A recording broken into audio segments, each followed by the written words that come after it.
ৰাম লভে নৈশতনু শিশব পণ্ডিত সংগে নাশা দিলে গতি আপোনাৰ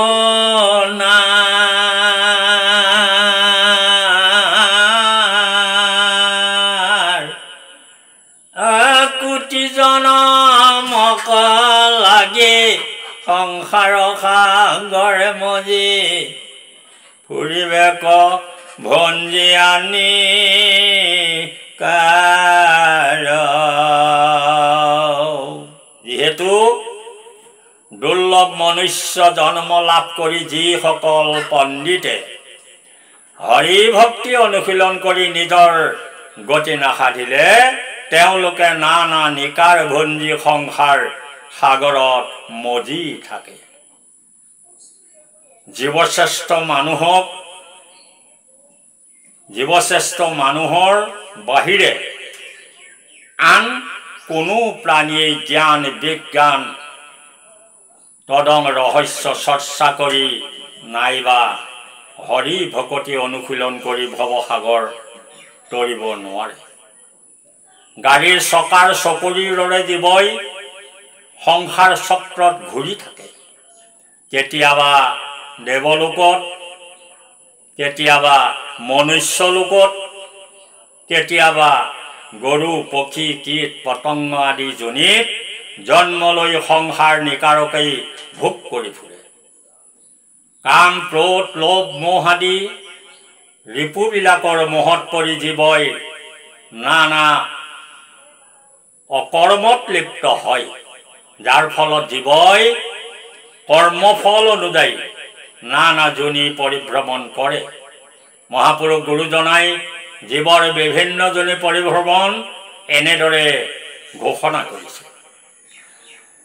ৰামদেৱৰ দুৰ্লভত মনুষ্যত পশু পতংগত জগত মধ্য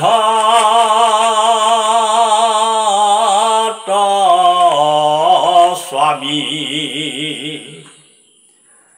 চৈধ্যয় ভুৱনে হেন থান নাই জৈকেন তো যাওঁ আমি ৰাম কত নৰকত থাকো কদাচিত কত স্বৰ্গ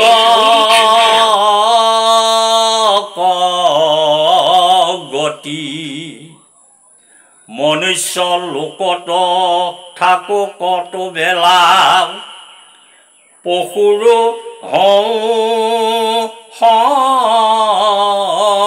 সংগতি এই সংসাৰ চক্ৰত চিৰকাল ভ্ৰম তোমাত নহল বোধ একো প্ৰকাৰে সুখ শান্তি নাই। ৰাম নিজে লীলকা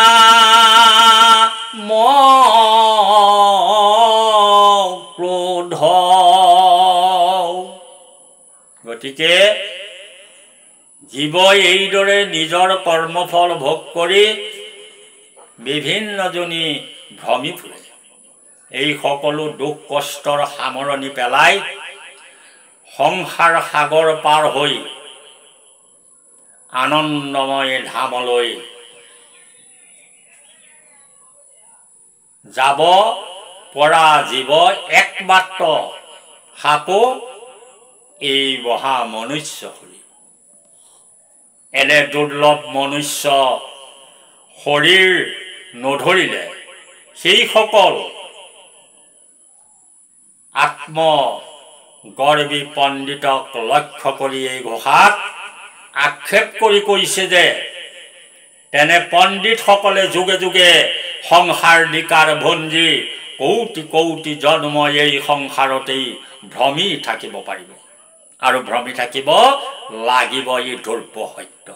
কৃষ্ণ।